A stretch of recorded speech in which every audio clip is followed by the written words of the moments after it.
Dieu qui ramène nos cœurs. C'est dans Lamentation, chapitre 6, verset 22, que Jérémie déclare ceci. « Fais-nous revenir à toi, ô Éternel, et nous reviendrons. Donne-nous encore des jours comme ceux d'autrefois. » Et dans ce livre de Lamentation, comme son nom l'indique, c'est le peuple de Dieu dans la détresse, dans l'angoisse, dans la confusion. Un peuple qui est sorti d'Égypte avec de grandes puissances pour accéder à la terre au pays de Canaan, le pays où coule le lait et le miel, une grande bénédiction pour eux, et là se retrouvent dans des lamentations. C'est ce qui arrive souvent à chacun d'entre nous, malgré les bénédictions dont nous sommes le sujet de la part du Seigneur, nous nous retrouvons dans des lamentations, dans la tristesse, dans l'angoisse, dans la peur et même parfois dans le chaos. Mais si nous pouvons avoir le discernement et l'honnêteté de reconnaître que nous sommes loin ainsi de Dieu, alors nous pouvons nous aussi porter ce désir pour dire au Seigneur, fais-nous revenir à toi.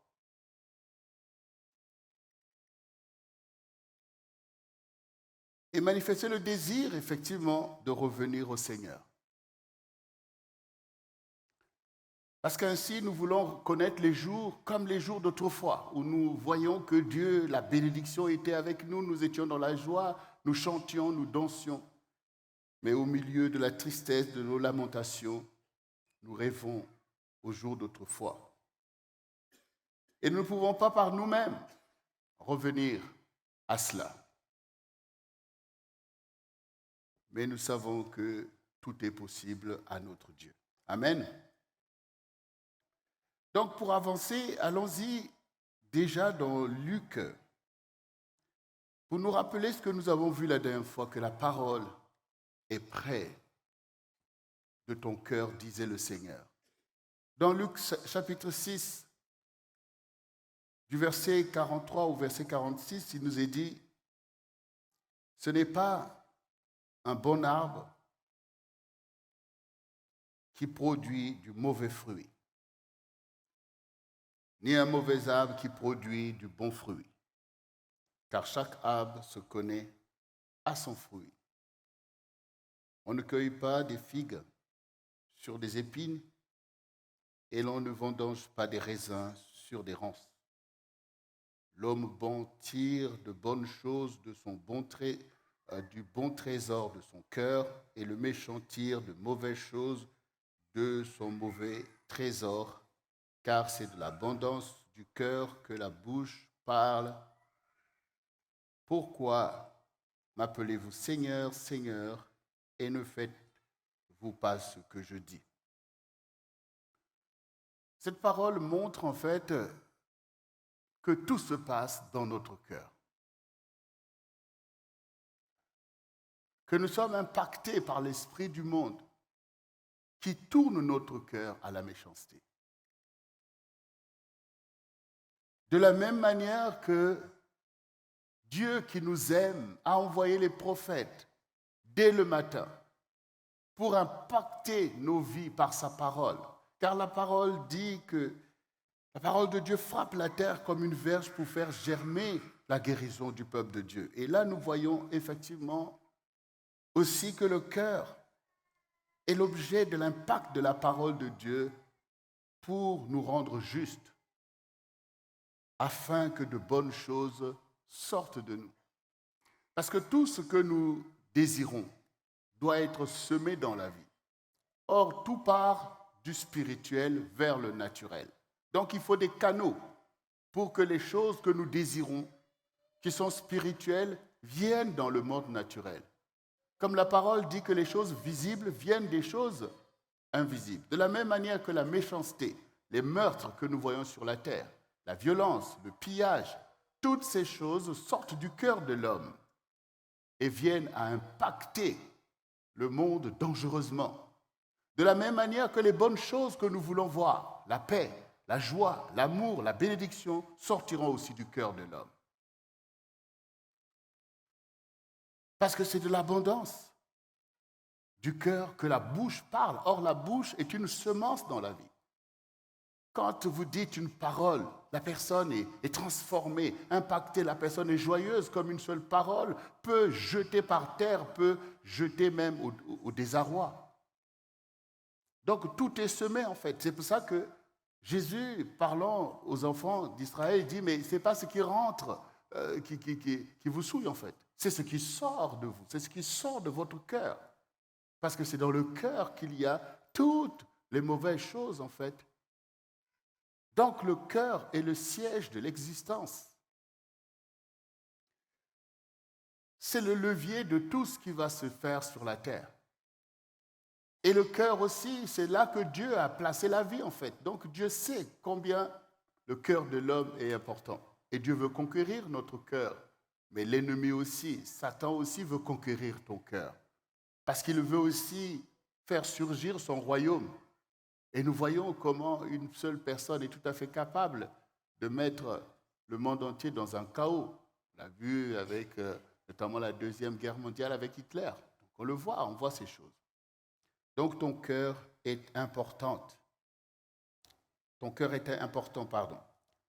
Et donc Dieu veut y travailler afin que toi aussi tu aies un bon cœur et que de ton bon cœur puisse sortir un bon fruit. C'est-à-dire le fruit qui sera une bénédiction pour tout ce qui t'entoure en fait. C'est de ton bon cœur que ça va sortir. Mais ton bon cœur, c'est le résultat de la parole de Dieu qui à nouveau travaille en toi. Quand tu es là, tu écoutes la parole, cette parole doit descendre dans ton cœur. Cette parole doit descendre dans ton cœur. Tout à l'heure, on a entendu avec Pasteur Justine qu'elle va essayer de nous convaincre qu'il faut croire en la puissance du royaume et que toute ta bénédiction est attachée à cette foi. Parce qu'au travers de cela, même quand tu dors, Dieu est capable de disposer des choses dans ton cœur que tu vas proclamer, que tu vas professer, que tu vas pratiquer, et ces choses deviendront de grandes bénédictions. C'est la vérité.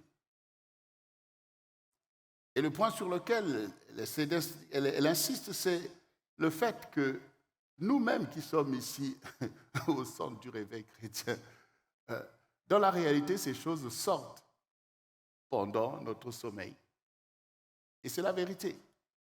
Et quand elle dit que ton sommeil est important, c'est très important. Très important. D'ailleurs, on voit bien que quand Satan veut piller les gens, il les empêche de bien dormir.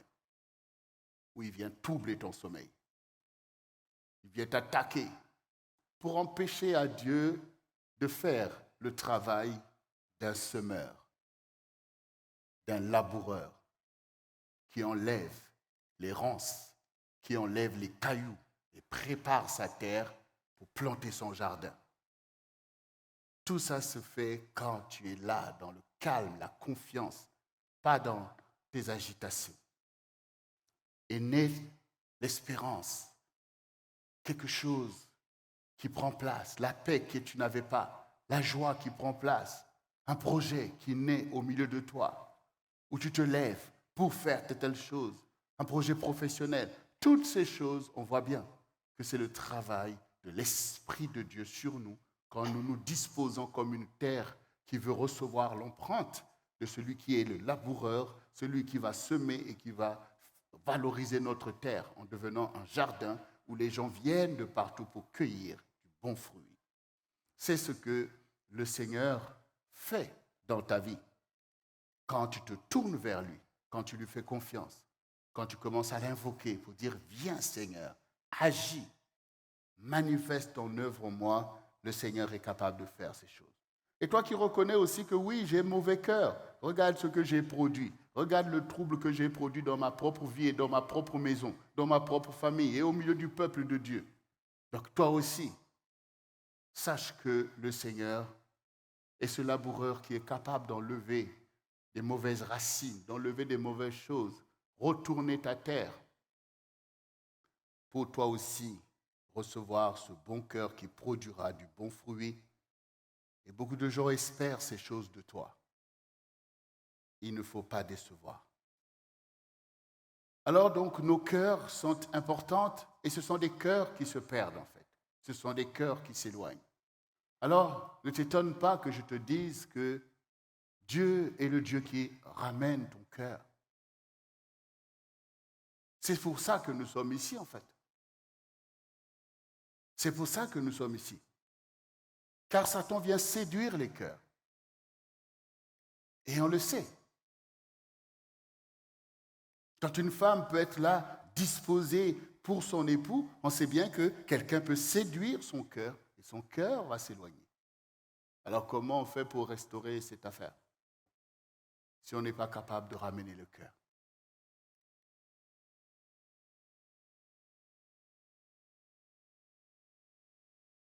Donc Satan aussi, qui est venu séduire l'humanité, a éloigné le cœur. Dieu cherche le cœur de l'homme. Il cherche là où on fait le travail. C'est là en fait. Dans notre tête, on peut vouloir se dire, oui Seigneur, je t'entends. On entend aussi autre chose, on veut mélanger ça en fait comme dans le disque dur, il y a plein de logiciels, plein de choses qu'on peut mettre dedans. Mais ce n'est pas là, c'est dans le cœur. Nous le savons maintenant. Ce n'est pas là en fait, c'est dans le cœur. C'est dans le cœur que ça se passe. Et Dieu veut le cœur. C'est le cœur qu'il veut. Donc, nous bénissons le Seigneur, lui qui a le désir de nous ramener. Et nous voyons dans Osée 11, le livre de Osée chapitre 11, le verset 1 et 7, du verset 1 au verset 7, nous montre en fait véritablement cet objectif du Seigneur. Quand Israël était jeune, je l'aimais. Et j'appelais mon fils hors d'Égypte. Mais ils se sont éloignés, qui les appelaient. Ils ont sacrifié au Baal et offert de l'encens aux idoles. C'est moi qui guidais les pas d'Éphraïm, le soutenant par ses bras. Et ils n'ont pas vu que je les guérissais. Je les attirais avec des liens d'humanité, avec des cordages d'amour. Je fus pour eux comme celui qui aurait relâché le joug près de leur bouche. Et je leur présentais de la nourriture. Ils ne retourneront pas au pays d'Égypte, mais l'Assyrien sera leur roi. Parce qu'ils ont refusé de revenir à moi. L'épée fondra sur leur ville, anéantira, dévorera leur soutien. À cause des desseins qu'ils ont eus, mon peuple est enclin à s'éloigner de moi. On les rappelle vers le Très-Haut, mais aucun d'eux ne l'exalte. Quand Israël était jeune, vous voyez, tout à l'heure on parlait des jours d'autrefois. C'est quoi la jeunesse? C'est quand nous portons des projets d'avenir. C'est quand nous désirons des grandes choses. C'est quand nous désirons des bonnes choses. Quand nous voulons le changement du statu quo.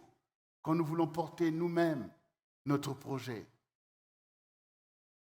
Quand nous voulons réussir les choses. Et donc Israël était comme ça devant le Seigneur. Un peuple qui veut changer l'histoire. Un peuple qui veut faire régner son Dieu. Un peuple qui veut balayer les idoles du pays de Canaan et faire régner l'Éternel. Toi aussi, tu étais comme ça. Quand tu as cru, tu portais le projet d'une église rayonnante dans sa génération. Des ministères qui opèrent. Tu voulais élever la bannière de ton Dieu. Parce qu'alors, tu reconnaissais qu'il est le seul vrai Dieu et qu'il mérite toute la gloire. Tu voulais aller loin avec ton Seigneur. Tu voulais te sanctifier pour lui. te mettre à part pour le Seigneur. C'est là ta jeunesse. Et c'est ce que Dieu aime. C'est ce qu'il aimait chez toi. Et c'est ce qu'il aime chez toi qui aspire à ces choses maintenant même que tu les entends. Parce que c'est ce qu'on appelle le premier amour. Cet amour est exempt de doute, de falsification. C'est un amour pur, qui est une réaction face à la vérité qui se manifeste à toi. Alors le Seigneur t'a sorti de ton Égypte pour t'établir. Mais toi aussi, comme les enfants d'Israël, tu n'as pas veillé. Tu as sacrifié à d'autres choses, à d'autres dieux, à des Baals. Parce que tu n'avais pas vu que le Seigneur t'a tiré avec des liens d'humanité, avec des cordages d'amour, dans sa parole, dans ses enseignements. Tu as commencé à trouver que ces choses sont trop compliquées, ces choses sont trop difficiles, trop de commandements, trop de préceptes. Tu n'as pas vu qu'il te guérissait. Ce n'est pas parce que tu aimes Dieu que ta situation est réglée. Ce n'est pas parce qu'une femme aime un homme que sa situation est réglée. Ce n'est pas parce qu'un homme aime une femme que toute la situation est réglée. L'amour doit travailler. Les choses doivent avancer parce que l'amour a sa propre loi. C'est comme quand nous nous tournons vers Dieu, nous avons raison d'avoir cet enthousiasme que donne l'amour, parce que l'amour bannit la crainte. Mais la perfection vient de l'œuvre qui sera faite. La perfection, c'est le processus qui nous emmène de gloire en gloire, qui nous emmène aussi de délivrance en délivrance. Donc le Seigneur qui aime son peuple, mais quand il a sorti d'Égypte, il sait bien que ce peuple est encore frappé de l'esprit du monde. Il sait qu'il y a l'esprit d'idolâtrie qui est là. Il sait qu'il y a toutes des choses mauvaises qu'ils ont apprises là-bas. Mais c'est le peuple élu, comme une femme est élue par son mari. Et tout cela est parfait par le fait du projet qui est porté. Parce que c'est le projet qui est parfait. Et dans le projet, il y a un processus, il y a un travail. Et quand le Seigneur a commencé à donner des lois aux enfants d'Israël, est-ce que c'est tout le monde qui a perçu ces lois comme une gloire? Est-ce que tout le monde a perçu ces lois comme une nécessité de changer, d'être transformé, ou beaucoup ont commencé à voir que tout ça c'était des fardeaux? Ils n'ont pas vu que je les guérissais. Toi aussi, tu ne vois pas que Dieu te guérit en fait quand il t'attire, quand il ouvre un chemin, quand même il te donne des choses qui peuvent t'éprouver, mais il est en train de te guérir. Et c'est lui qui sait faire ces choses. Quand le Seigneur Jésus a rencontré ses propres disciples qu'il a choisis, c'était parfait. Du choix qui était porté, parce qu'il est le Seigneur. Mais pendant 3 ans, il a fait son travail en eux. Pendant 3 ans, ils ont été secoués. Et même au début, le maître leur a dit, mais pourquoi vous aussi vous ne partez pas? Puisque les autres ont dit, oh, qui peut écouter ces paroles? C'est trop dur, c'est trop compliqué. Beaucoup sont repartis. Et pourtant, ils ont vu des miracles qu'il a fait. Pourtant, ils ont vu qu'il était le Seigneur. Mais ils sont partis. Donc, il a dit à ses propres disciples, et vous, pourquoi ne partez-vous pas? Et là, Pierre, comme disait Pasteur Justine, toujours efficace, entreprenant, a dit, où irions-nous? Toi, tu as les paroles de la vie éternelle. Tu as les paroles. Tu as les paroles. Et nous sommes perdus. Et nous sommes dans l'échec. Nous sommes dans rien du tout. Mais toi, tu as les paroles. Et ces paroles sont une nécessité, en fait, pour nous. Tu as les paroles. Donc, c'est lui qui a les paroles, qui a le pouvoir de nous sanctifier, de nous guérir. Mais ce sont des paroles de Dieu. Ce ne sont pas nos pensées. Donc, quelque part, ça va être un choc. Exactement quand vous allez voir ton docteur, là, du mon docteur. Mais quand tu vas le voir, le docteur, il est entouré d'un certain nombre d'instruments qui peuvent même te faire peur. Le scalpel, toutes ces choses, en fait. Quand tu vois ça, tu te dis, mais ça, c'est pourquoi? Ça, c'est pourquoi? Mais c'est pour toi en cas de nécessité. le Seigneur aussi est revêtu de la parole. Et cette parole, quand vous voyez cette parole, vous pouvez même avoir peur et tout. Mais pourtant, ce sont ces paroles qui sont là pour te guérir. Chaque parole obéira à quelque chose que tu as besoin. Tu as besoin d'être impacté, en fait. Ce que je désire, c'est que, à ce moment même du message, que tu comprennes que je suis une terre et la terre a besoin d'être impactée pour être préparée à recevoir la semence de la vie. Donc, n'ayez pas peur d'être impacté par la parole. N'ayez pas peur d'être bouleversé par la parole, parce que c'est l'œuvre, c'est ça la parole. La parole peut être une pioche, une pelle, un marteau, une épée. Et tous ces instruments sont fabriqués pour atteindre un objectif qui est une bénédiction. Quand nous sommes en train de retourner la terre, personne ne dit « Oh, pauvre terre, la terre, mais arrête de menacer la terre, arrête de faire du mal à la terre. » Non, ça valorise la terre. C'est ce qui permettra à la terre de donner le fruit qu'on attend. Sinon, une terre peut être envahie par des mauvaises herbes.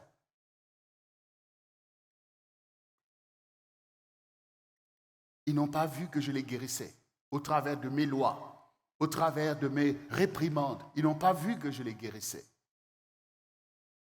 Ils n'ont pas vu. Le Seigneur dit qu'il a voulu pour Israël une loi grande et magnifique. La parole de Dieu est grande et magnifique. Sinon, comment on peut rendre un peuple magnifique si ce n'est pas par une parole magnifique?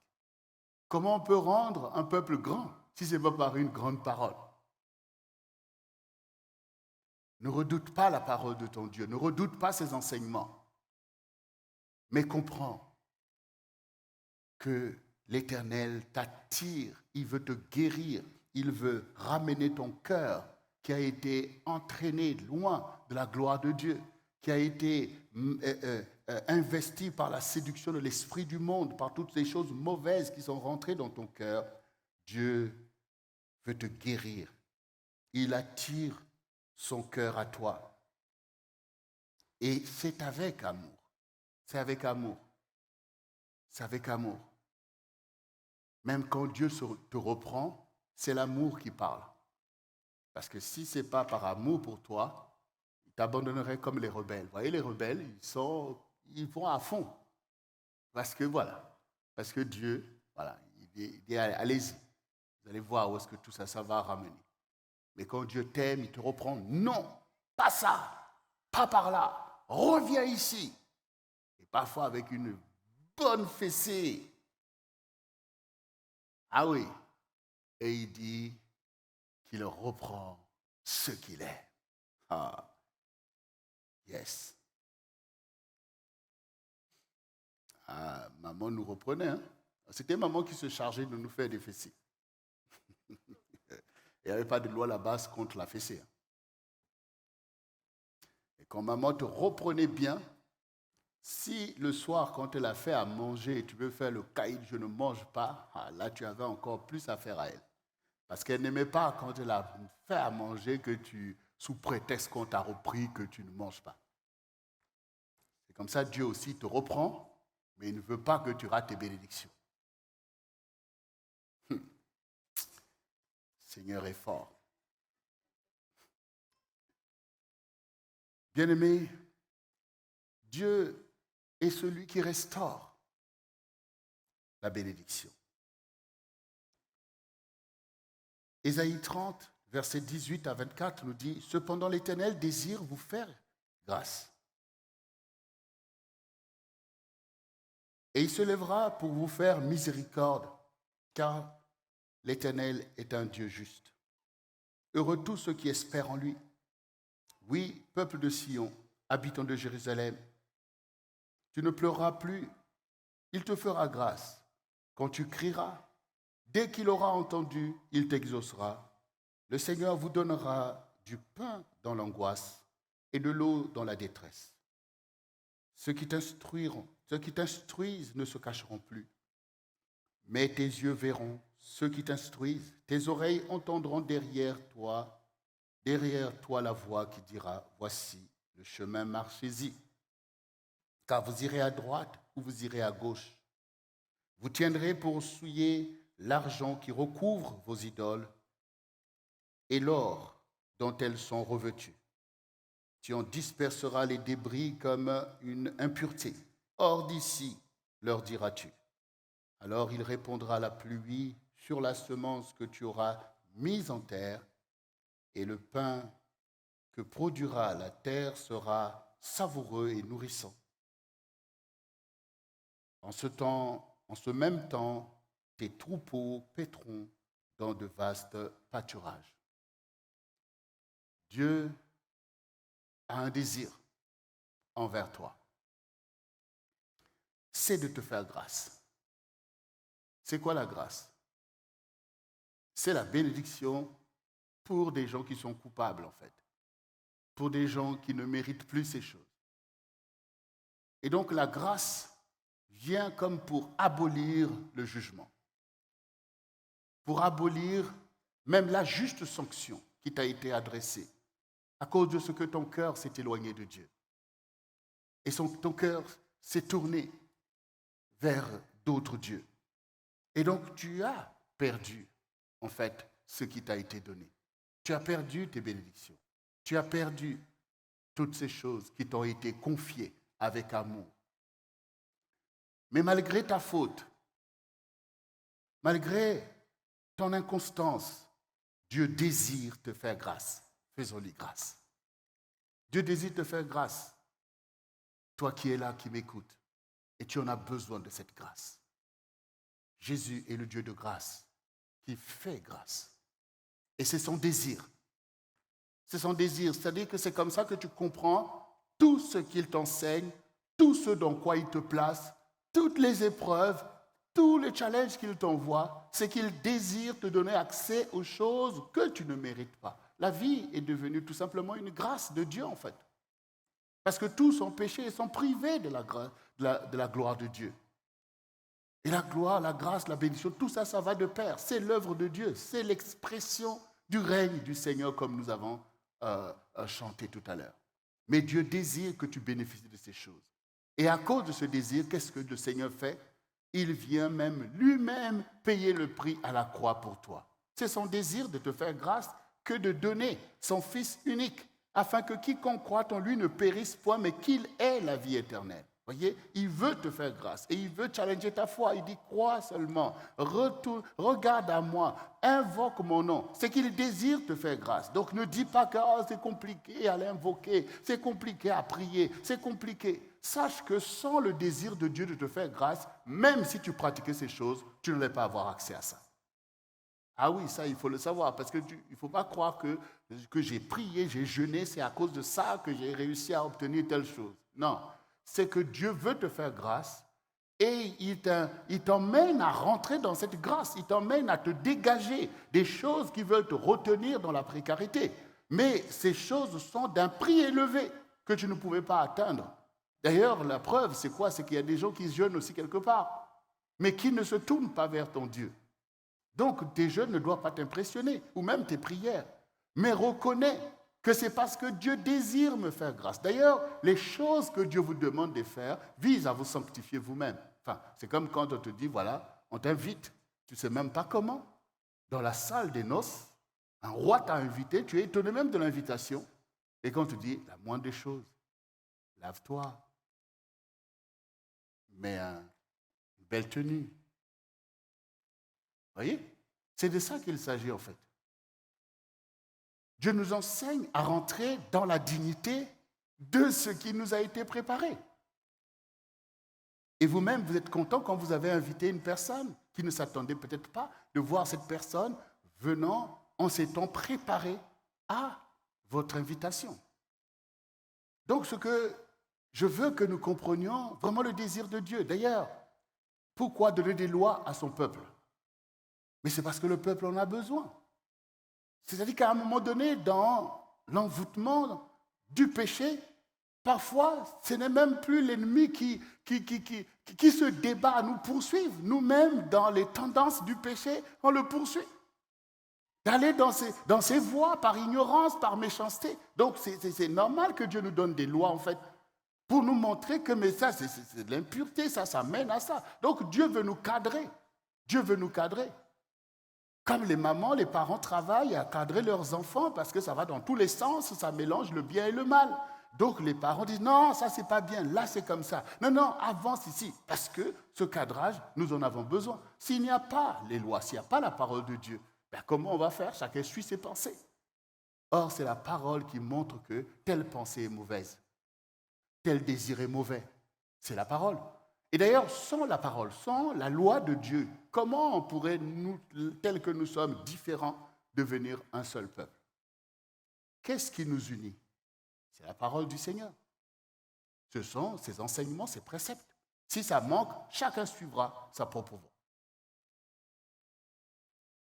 Donc je ne veux pas que tu regardes les choses que Dieu a fait parce que tu en as besoin, comme si c'est des contraintes, comme si Dieu avait besoin de ça en fait. Oui? Est-ce que Dieu, dans le jardin d'Éden, quand il a mis Adam et Ève, vous avez vu qu'il a mis des lois, plein de choses? Il a tout simplement placé les choses qui suivent leur voie naturelle. C'est mon Dieu, c'est mon Créateur, je lui donne gloire, je m'attache à lui. Quand le Seigneur vient pour m'expliquer des choses, Adam, présent, je suis là, Seigneur. Et Dieu m'explique les choses qu'il a lui-même faites, comment, telle chose. Donc, c'est ce qui est normal. Mais la loi vient quand l'ordre naturel est déréglé. Donc, il faut remettre de l'ordre pour qu'on sache, qu'on connaisse. Donc, ne regarde pas les choses, la parole de Dieu, les enseignements que tu entends comme des carcans, mais regarde-les comme le moyen par lequel Dieu m'attire, qu'il me guérit, qu'il me délivre, qu'il m'arrange, qu'il me prépare, qu'il me fait avancer dans des choses merveilleuses qui sied à ma vie. Donc le Seigneur est celui qui restaure. Il restaure nos bénédictions. Et regardez ce que le Seigneur dit dans Nombre 6, le verset 22 au verset 27. Parce que Dieu, effectivement, est le Dieu qui nous fait grâce. L'Éternel parla à Moïse et il dit, parle à Aaron et à ses fils et dit, vous bénirez ainsi les enfants d'Israël. Vous leur direz, que l'Éternel te bénisse et qu'il te garde. Que l'Éternel fasse luire sa face sur toi et qu'il t'accorde sa grâce. Que l'Éternel tourne sa face vers toi et qu'il te donne la paix. C'est ainsi qu'ils mettront mon nom sur les enfants d'Israël et je les bénirai. Très important, cette instruction. Il est en train d'expliquer ici à Moïse et donc à Aaron, c'est-à-dire aux sacrificateurs qui ont la charge d'offrir des holocaustes, des sacrifices de culpabilité, des sacrifices d'action de grâce à longueur de journée. Les sacrificateurs devaient être là en train de faire parce que le peuple pêche, emmène des offrandes qu'il faut offrir pour apaiser la colère de Dieu, qu'il faut faire toutes ces choses. Donc, devant cette réalité et même ce spectacle, on peut dire, c'est compliqué tout ça. C'est compliqué d'être le peuple de Dieu, il faut faire tout ça. C'est à un moment donné, même les sacrificateurs, à longueur de journée, vous voyez tout le travail qu'il y avait à faire.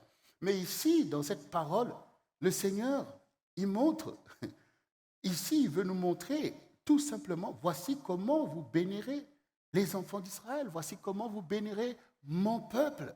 Vous leur direz que ce qui est important, c'est que l'Éternel tourne sa face.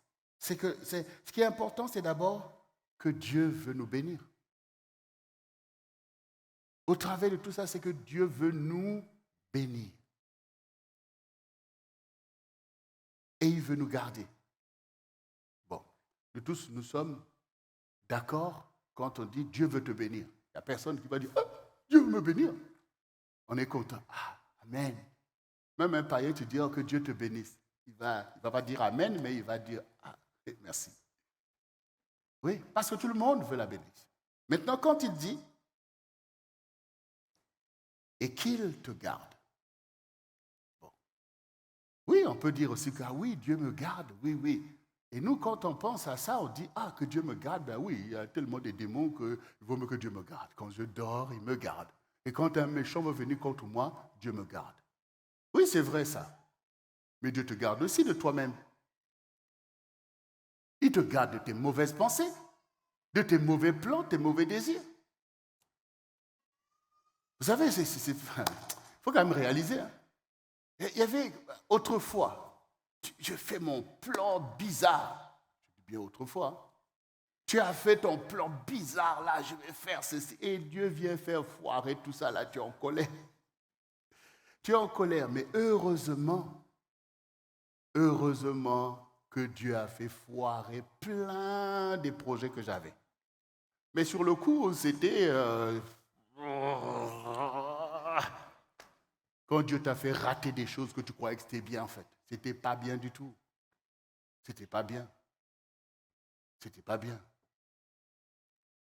Donc on commence à bénir le Dieu qui fait foirer tes plans bizarres. Ah ouais. Ah, il faut le bénir. Tes plans bizarres là. Mais non, c'est des plans dangereux. Pour toi et pour les autres. Hein. Toi, tu penses que c'est un bon plan.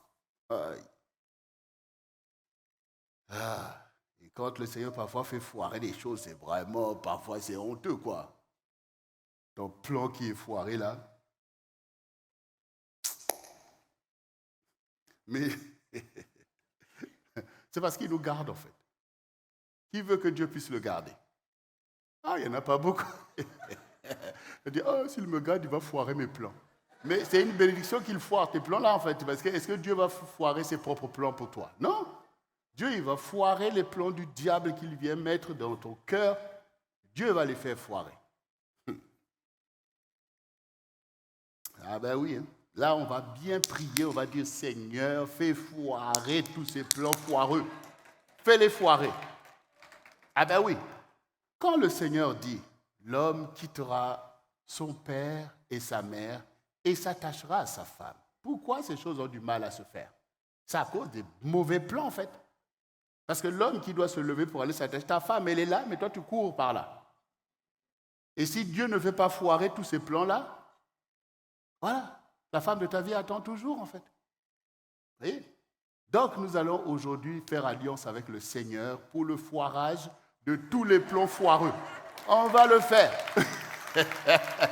Mais oui, parce qu'il faut qu'on soit libre en fait, pour rentrer dans les bons plans du Seigneur. Ah, tu sais ça, hein, Dieu me garde. Ce n'est pas seulement contre les démons, mais contre aussi tes propres plans bizarres là. Il va te garder de ça. Mais oui, c'est ce que David dit, ne laisse pas mon cœur égaré loin de ta parole, loin de tes commandements. Et le Seigneur fait ces choses. Donc, que l'Éternel te bénisse et qu'il te garde. Que l'Éternel fasse luire sa face sur toi. Ça, c'est une grande bénédiction que nous voyons dans Ésaïe 60. Lève-toi, sois éclairé. Ta lumière arrive. Sur toi, l'Éternel se lève. Sur toi, sa lumière resplendit. Et ça, c'est une position qui vient parce qu'on est disponible pour le Seigneur. Parce qu'on est des hommes et des femmes de foi. Nous sommes prêts à recevoir l'empreinte de sa gloire. Et comme nous l'avons vu dans un enseignement, que ton âme soit le siège de la gloire de Dieu. Ça, c'est une position que tu prends devant le Seigneur. Je ne suis plus en train d'aller courir par-ci, par-là. Non, Seigneur, je veux que ta gloire éclate dans ma vie. Je suis disponible pour toi. Je veux être ton serviteur, ta servante. Donc, c'est ça, que le Seigneur fasse luire sa face sur toi, en fait. C'est que tu veux un impact total dans ton âme. C'est ça, c'est le côté où la gloire de Dieu resplendit en toi pour te transfigurer. Qui de nous, dans l'Église aujourd'hui, cherche encore la transfiguration, en fait, de sa vie, en fait? Voyez, tout ce que Jésus a fait avec ses disciples, comme nous avons entendu tout à l'heure, avec Pierre, avec les autres, c'est une transfiguration. C'est pourquoi est-ce que le Seigneur avait permis à Pierre, Jean et Jacques de l'accompagner sur la montagne de la transfiguration? C'est pour qu'ils voient que la gloire de Dieu resplendit, en fait. Ils ont vu cela. Donc Dieu, le Seigneur leur a montré ça parce que c'est ce que Dieu a prévu de faire avec ses propres disciples. Donc, quand ils se sont retrouvés là dans la Pentecôte, c'est l'Esprit qui a resplendi parce qu'ils étaient préparés à recevoir cette transfiguration et ils ne sont plus jamais les mêmes. Plus jamais les mêmes. Donc, quand nous venons à l'Église, nous devons avoir ces mêmes désirs de communier avec Dieu dans une dimension extraordinaire où nos vies sont totalement impactées par le Seigneur. Beaucoup sont encore en train de suivre Dieu là à la tête. Là, tu calcules un peu de Dieu, un peu de ceci. Qui cherche cette transfiguration, qui cherche cet abandon, qui cherche ces mystères, qui cherche ce côté merveilleux de la foi dans le Seigneur. Voyez, Dieu a des désirs. Quels sont tes désirs à toi, en fait? Dieu désire faire de grandes choses avec toi. Mais quel est ton désir vis-à-vis de ta relation avec Dieu? Voilà, nous l'avons dit clairement ici. Nous ne sommes pas là pour des religiosités ni pour des croyances. Nous sommes là pour une relation profonde et puissante avec Dieu, où nous nous abandonnons dans sa main et qui fait de nous ses instruments. Le règne dont nous parlons, c'est au travers de nous qu'il va régner, en fait. Il faut des instruments pour le règne. Il faut des hommes et des femmes totalement dans la main de Dieu pour que nous puissions voir le merveilleux. Parce que notre génération, pour être sauvée, a besoin de voir la gloire de Dieu. Parce que dans la culture du monde, il y a des religions. Mais ce n'est pas ça qui va convertir les gens. C'est quand même la révélation du vrai Dieu. Mais pour ça, il lui faut des canaux, des instruments où on voit vraiment la gloire de Dieu. On voit que tout ça, ce n'est pas des calculs, ce n'est pas de la manipulation. C'est l'œuvre du Seigneur. Mais il faut désirer ces choses. Si tu ne désires pas, comment Dieu va le faire? Et nous prenons souvent l'exemple, si un homme aime une femme et que la femme ne veut pas, ou la femme ne veut pas de cette relation, malgré l'élan de ton amour, tout ça s'est coincé. Dieu veut se manifester. Il a besoin que ses fidèles, que ses disciples aspirent à une telle révélation, à une telle connaissance. Dieu fait luire sa face sur toi, c'est-à-dire que Dieu se montre à toi. Hier, avec Pasteur Jocelyne, on était en train de regarder en fait cette histoire qui s'est passée aux États-Unis d'une petite fille qui a été visitée par le Seigneur, qui a été ravie jusqu'au paradis, qui a vu le Seigneur et qui a reçu un don pour la peinture et qui a reproduit le visage du Seigneur. En fait, une fille de 8 ans. On lui a dit, mais comment tu as fait ça? Il dit, mais oui, j'ai vu le Seigneur, je lui ai parlé et puis elle a peint. Cette image, en fait, c'est un vrai tableau qui existe, hein, qui a été évalué à $1 million que cette petite fille a fait. Ça existe parce qu'elle a dessiné le Seigneur d'une façon incroyable. Je dis, ben oui, je l'ai vu. Il m'a parlé de ceci, il m'a parlé de cela. Et c'est devenu un phénomène. Donc si maintenant le Seigneur a été tout à fait capable d'investir comme ça la vie d'un enfant pour révéler des choses glorieuses, des choses étonnantes, à plus forte raison, Dieu veut se montrer à toi. Quand tout à l'heure, Pasteur Jocelyne parlait de ton sommeil important, ses visions, ses songes, mais ce que vous lisez dans la Bible, ces prophètes qui ont été ainsi conduits par le Seigneur, des révélations fortes, comme quand vous lisez par exemple le livre d'Ézéchiel, quand vous voyez la description du temple, qu'on appelle le 3e temple. Mais quand vous voyez une telle description, vous vous demandez, mais attends, comment ça s'est passé en fait? Ce sont des visitations extraordinaires.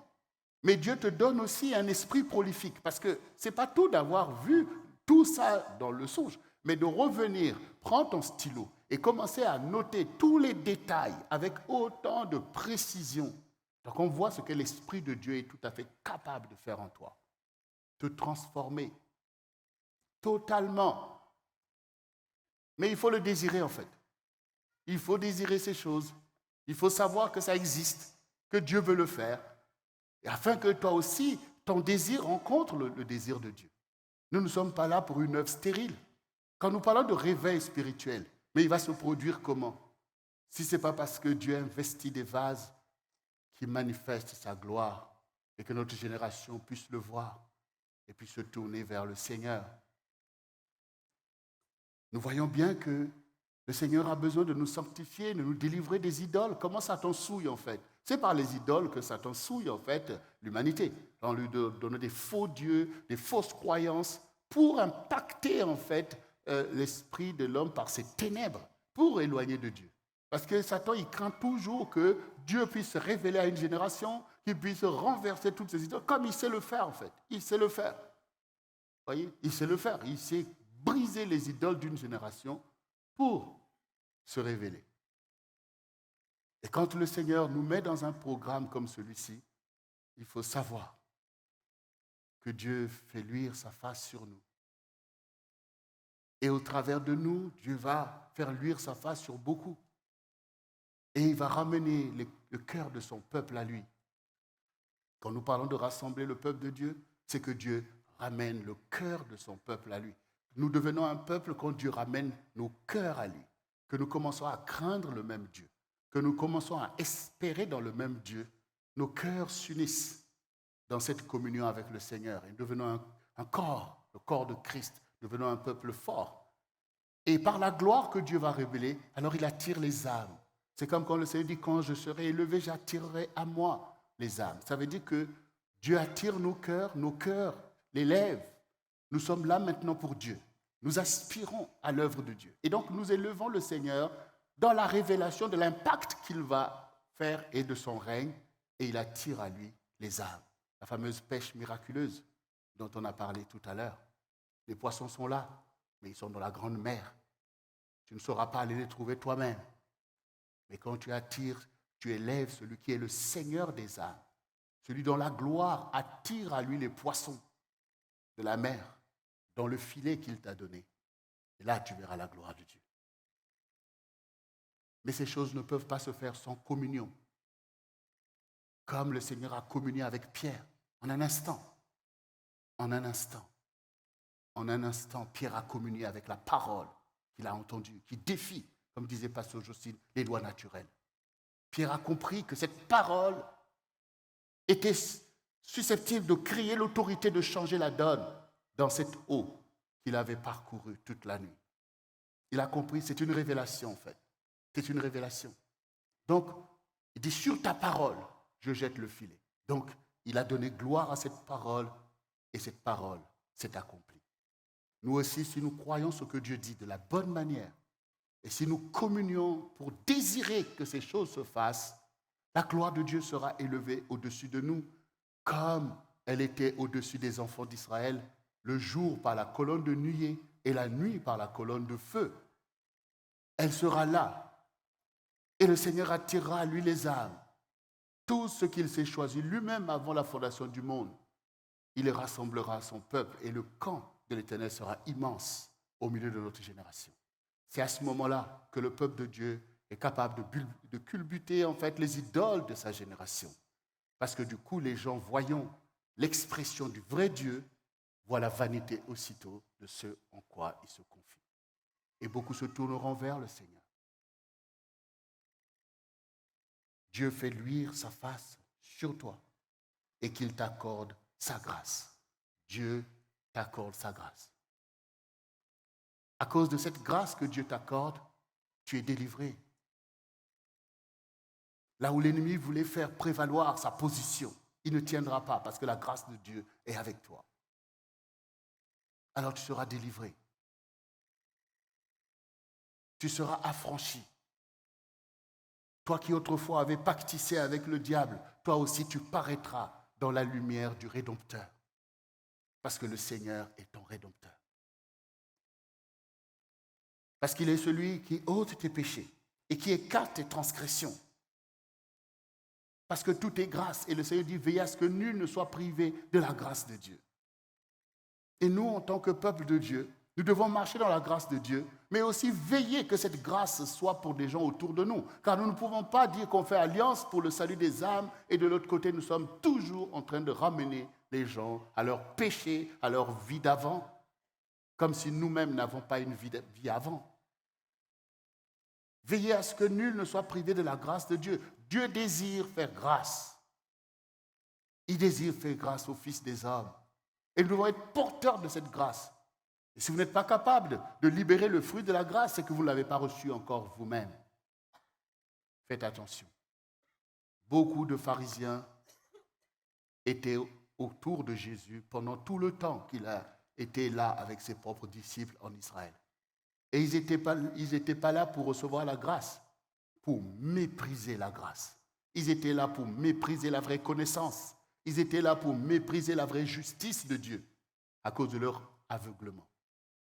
Mais ces disciples, eux, ont reçu toutes ces grâces et toutes ces bénédictions et ils sont devenus des sources de bénédiction pour nous tous. Toi aussi, veille à ce que ta source coule. Elle doit arroser, elle doit inonder. Ton fruit doit apporter un bon fruit dans la vie des gens. C'est ce à quoi nous sommes appelés. Et le temps est précieux. Les temps de la grâce tirent vers leur fin. Et nous devons agir encore avec autant plus de zèle que notre génération doit en bénéficier. Que l'Éternel tourne sa face vers toi et qu'il te donne sa paix. Dieu tourne sa face favorablement vers ceux qui le craignent, ceux qui l'invoquent, ceux qui s'humilient, ceux qui reconnaissent leurs fautes et les délaissent. Mais il tourne sa face contre les méchants, contre les rebelles, ceux qui s'opposent à la connaissance de la vérité. Mais à toi, Dieu tourne favorablement sa face comme un père regarde son enfant, une mère regarde sa progéniture. C'est comme ça que Dieu te regarde et il voit qu'il y a ça à régler. Ça, on va faire comme ça. Ça, on va l'encourager ici. Là, on va le placer là. Donc Dieu, quand il te regarde, c'est pour prendre en charge ta vie, en fait. C'est pour prendre en charge ta vie. Il te prend en charge. Il va régler tes dettes. Il va régler tel conflit. Il va régler telle situation dans ta vie. Il va régler le problème de la colère. Il va régler le problème de l'incontinence. Enfin, toutes les choses. Dieu dit, on va faire ceci. Allez, le royaume est mis en mouvement, en fait. Le royaume est mis en mouvement dans tous les domaines de notre vie, dans le domaine spirituel, sentimental, le domaine professionnel, familial. Dieu agit favorablement. Il travaille. Il voit les complots de l'ennemi. Il va briser ces choses. Il va t'enseigner. Il va t'encourager et il va révéler surtout tes vocations. Alors, le royaume veut dire que le Seigneur règne au milieu de nous. Et donc, nous devenons un royaume. Parce qu'on est un royaume par le fait du roi. Si le roi se cache de nous, on est une foule de personnes avec des religiosités. Mais quand le Seigneur vient pour régner, on devient un royaume. Et le royaume nous rend puissants. C'est le royaume qui nous rend puissants. Le royaume te révèle que tu es ceci, que tu es telle chose, tu es une pierre précieuse. Donc le royaume nous rend forts avec des lois naturelles où Dieu vient à notre secours, où il nous fait déjà grâce, comme on a entendu. Pendant qu'on dort, Dieu travaille, il met des projets de bénédiction, il écarte les projets foireux, comme on a dit, et il met des projets de sa gloire où nous nous révélons les uns aussi pour les autres. On devient un royaume, on est unis par ce qui nous gouverne, c'est-à-dire le règne du Seigneur, et il déploie nos vocations. Là où tu étais perdu, tu es maintenant, au contraire, une personne par qui Dieu fait du bien, Dieu gagne des âmes. Là où si tu travaillais sans rien avoir, tu deviens non seulement quelqu'un qui est capable de porter un projet qui réussit, mais en même temps tu deviens un pêcheur d'âmes, comme le Seigneur a fait avec Pierre. Ce sont des vocations. Avant, on avait entendu le témoignage de notre sœur de la Nouvelle-Calédonie qui disait avant, c'est moi qui emmenais toute ma famille, mes frères, mes amis en boîte de nuit. Même si c'était dans une autre ville, on y allait. Maintenant là, c'est moi qui les emmène au CRC. Voilà. Ouais, c'est ça. Ça, c'est les vocations. Les vocations sont importantes. Les vocations sont importantes parce qu'ils sont le règne de Dieu sur la terre. Ta vocation est importante. Comme disait Pasteur Jocelyne, il ne s'agit pas pour toi maintenant de regarder en arrière pour dire « Oh, je suis un pécheur, je fais ceci, je fais... » Oui, tu prends conscience pour les délaisser. Et maintenant, tu te regardes comme juste parce que tu parais devant le Seigneur qui fait luire sa face sur toi. Et maintenant, tu sers ton Dieu. Maintenant, tu veux le salut des autres. Et c'est ça, nos vocations. Bien-aimés, nous sommes le centre du réveil chrétien. Ce qui veut dire que le réveil doit se faire. Dieu nous a placés là, en fait. Il t'a choisi. Ce n'est pas par toi-même. Comme ce n'est pas par moi-même, mais c'est par son plan.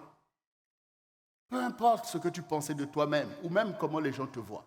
Ce qui nous importe, c'est de manifester sa puissance. Et devant la puissance de Dieu, qui que tu sois, roi ou je ne sais pas, quelqu'un du commun de mortels, comme on dit, devant la puissance de Dieu, tu es obligé de te prosterner. Et tout le monde en a besoin de cette puissance. Quand Dieu vient à ton secours pour te délivrer de tous les liens, de toutes tes maladies, de toutes ces choses, tu ne peux que bénir son nom. Alors soyons concentrés. Rentre à ta place. Soyons qui nous devons être. Et servons Dieu avec fidélité, avec action de grâce, ni par puissance, ni par force, mais par l'Esprit du Seigneur. Or, l'Esprit du Seigneur est abondamment répandu au milieu de nous. L'Esprit du Seigneur est abondamment répandu au milieu de nous. Alors, Dieu qui ramène ton cœur à lui, c'est pour te remplir du Saint-Esprit. Dieu qui ramène ton cœur à lui, c'est pour t'apprendre la voie que tu dois suivre, la voie de ta bénédiction. Dieu qui ramène ton cœur à lui, c'est pour enlever l'esprit du monde, les choses mauvaises qui t'avaient gangréné dans l'iniquité. Dieu qui ramène ton cœur à lui, c'est pour te ramener dans ta bénédiction. C'est pour te ramener dans ta victoire. C'est pour te ramener à sa table, à toutes ces choses merveilleuses avec lesquelles tu vas communier, qui vont transfigurer ta vie pour la gloire de Dieu. Dieu ramène ton cœur à lui pour faire de toi une bénédiction et une source de bénédiction pour ta maison, pour ta famille, pour le peuple de Dieu. Il faut que vous désiriez jouer un rôle pour le peuple de Dieu. C'est une position de gloire d'être quelqu'un au milieu du peuple qui est un levier pour la gloire de Dieu. Laissez votre vie être à l'image et selon le plan de Dieu. Soyez utiles dans la main du Seigneur.